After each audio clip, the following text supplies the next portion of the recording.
And when Egyptians saw that happen, it set the imagination on fire, not just in Egypt, but across the Middle East and North Africa. To see an actual Arab leader being forced to flee was amazing. And so those who went out to protest on January the 25th had that on their side, that everybody had watched Ben Ali flee. So when they started marching on the streets in Cairo, in Alexandria, and it's important to remember it wasn't just in Cairo, in Suez, in villages in southern Egypt, they had that on their side. But then you saw even more strands coming together. You had the young people who I've mentioned that were apolitical and had begun to be politicized in 2005. You had women who knew that the Egyptian police, because this was a target, the regime would target women with sexual abuse and assault during demonstrations. This began as an actual campaign by the Egyptian regime in 2005. But you saw women on Twitter, on Facebook, send each other advice on how to protect themselves against being targeted by sexual assault from the regime. So they would send tweets to each other and messages saying things like, if you wear a headscarf, wear 2 headscarves. Don't wear anything with a zipper. Take a can of mace or a can of hairspray, a can of anything, so that you can spray it in the eyes of anyone who tries to assault you. So you saw all these various groups that came together and went out on the streets. But when they went out on the streets on January the 25th, other Egyptians now who had not been involved in any of this, that then galvanized them. And I know from Egyptian revolutionaries who had been taking part in the meetings running up to January the 25th, that the main condition was, we want the resignation of the interior minister in Egypt. But when Egyptians saw them, average Egyptians now, not involved in these committee meetings, saw them march on the street, years of anger, years of poverty, years of repression by the Mubarak regime, all came together. This was another way of connecting now. And they went out on the street, and average Egyptians who had not called for the January 25th protest, they themselves began to call for the toppling of the Hosni Mubarak regime. They're the ones who started saying, down, down with Hosni Mubarak. So you had a whole bunch of revolutionaries basically running to catch up with these Egyptians who themselves started saying, down, down with Hosni Mubarak. And it was a great moment of all of these strands coming together. Because as I said in the beginning, it's important to remember that this was not an overnight thing. Egyptians didn't just wake up in the morning on January the 25th and say, we need to get rid of Mubarak. And those strands continue their work, because you see the human rights activists, the labor movement, which was very instrumental in the run-up to the Egyptian revolution. In 2008 especially, some of you might have heard of the labor movement.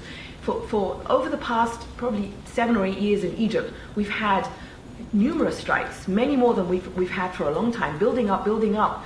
And one of the main fears of the Egyptian regime was that these labor activists would connect with all these other activists in the way that we saw it happen in the run-up to January the 25th. And in 2008, Mahal al-Kubra, a town in the Nile Delta, saw a huge strike in one of the main textile factories in Egypt. And that, again, became another catalyst. Because on January the 28th, on 2008, April 6th, 2008, many activists in other fields in Egypt, youth activists, human rights activists, and labor activists, had that coming together that the Egyptian regime feared. So on January the 25th, you had the protests in Cairo, but just as importantly, the protest in Mahalla, where the workers remembered what happened to them on April the 6th, 2008, because basically their town was invaded by thousands of police and riot police, and many people died in the crackdown on that strike. So you had the comings together, you had all these strands, and online now, what you see happening, it's very interesting. I've said that you saw the online gave this platform for all the eyes to say, I count.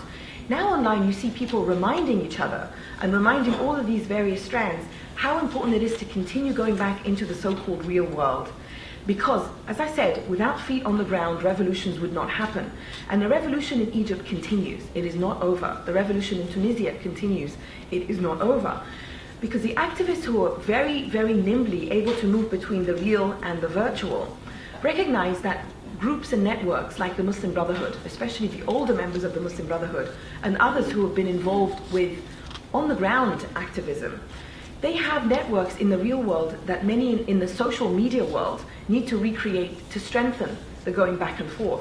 And so now in Egypt, as we discuss the constitution that is to be written after parliamentary elections, as people discuss when parliamentary elections will happen, because they're supposed to happen in September, but there have been various discussions in Egypt. Tunisia postponed their elections from July to October. When we discuss things like the role of the military in Egypt, I've taken to saying that we've replaced Mubarak with the Supreme Council of Mubaraks, because unfortunately Egypt is ruled right now temporarily is our goal, by the Supreme Military Council, the Supreme Council of the Armed Forces.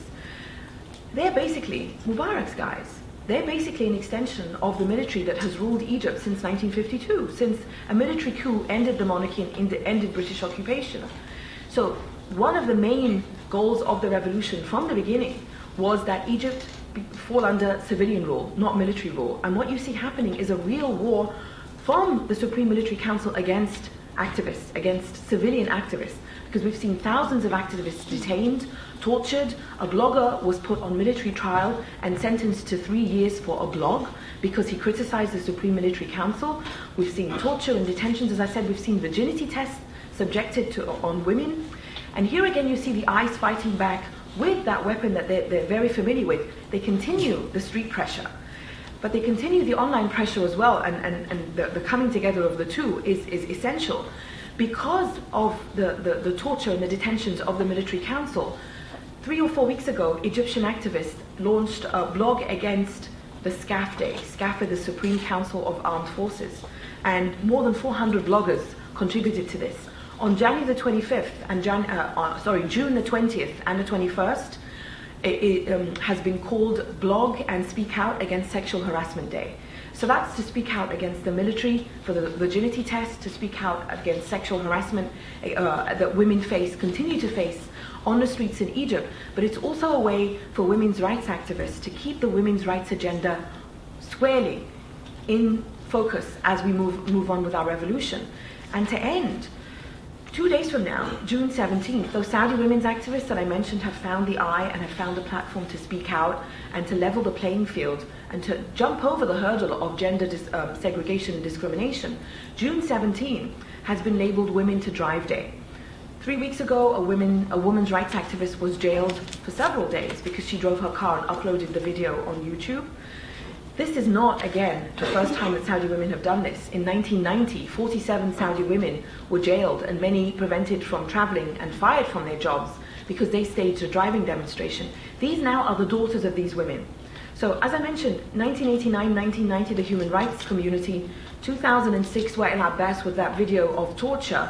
These women on June 17 in Saudi Arabia who will drive are the daughters of those women revolutionaries of the 1990s. So I urge you to consider what's happening in the Middle East and North Africa as a continuation of many, many mini revolutions that have been happening, often in isolation, often in invisibility, because that's the way the regime wants them to happen.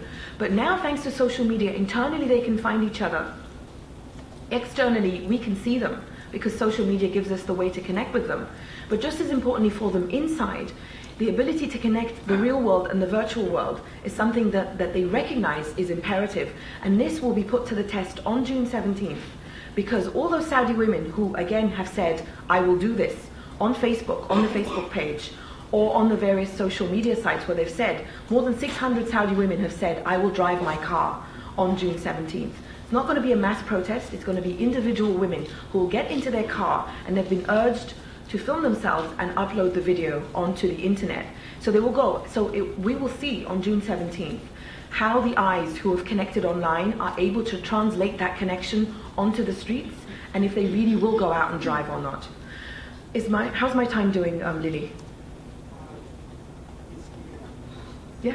Okay. Are we opening it for Q&A, or should I just wrap up?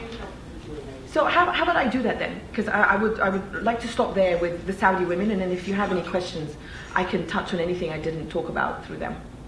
Thank you very much.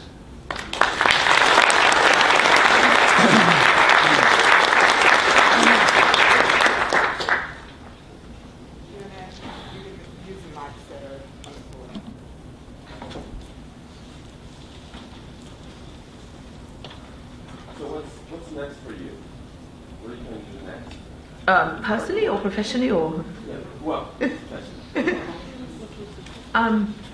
Well, I do this a lot. Most of my time since the revolution has gone into public speaking, because it's very important for me to get this kind of message out. It's very important for me to keep the attention on what's happening in the Middle East and North Africa, because of attention spans, and you know, Egypt got a lot of media attention. Unfortunately, Syria and Yemen and Bahrain and Libya and many other countries are not getting as much attention as Egypt did. So it's a way of keeping that those voices, amplifying those voices essentially. I don't speak for them. I attempt to amplify their voices. I want to go back to Egypt in July and see it for myself because I haven't had a chance since the revolution to go back. I try to go back to Egypt several times a year. And then to see, you know, when I go back, how I can personally contribute. I do eventually want to write a book that brings together all these strands, especially about Egypt.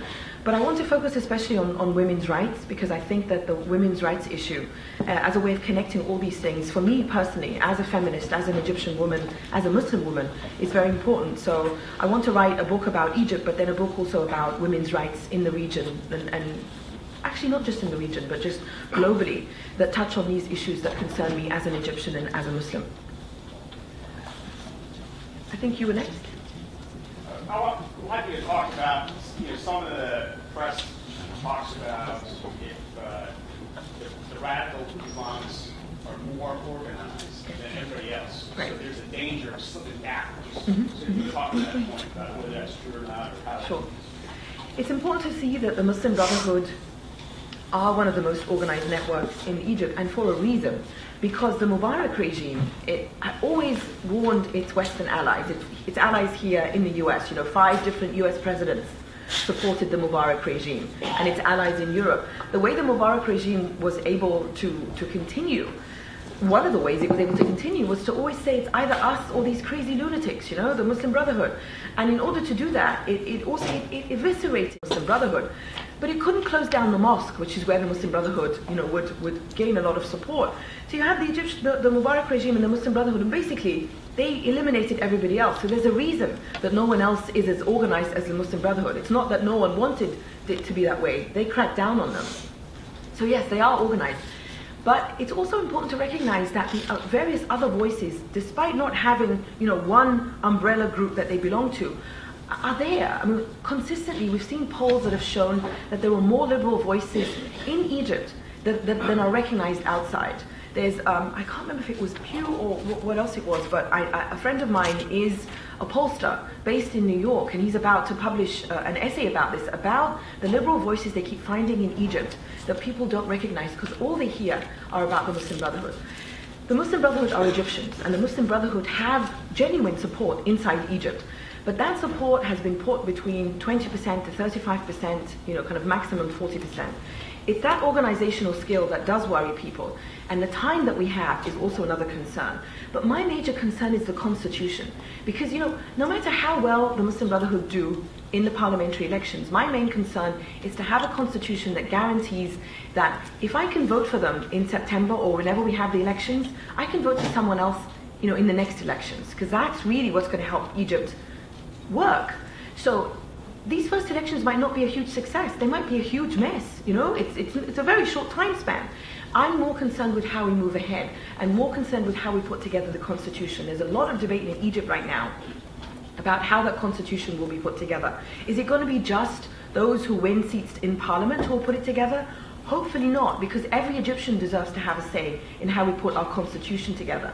So yes, they are organized. Many other people are scrambling to organize as much as they are, but it's important, or as much as they have, it's important to recognize, though, that the Muslim Brotherhood do not represent all Egyptians. They represent some. They should be in parliament, they should be in government, as should other voices.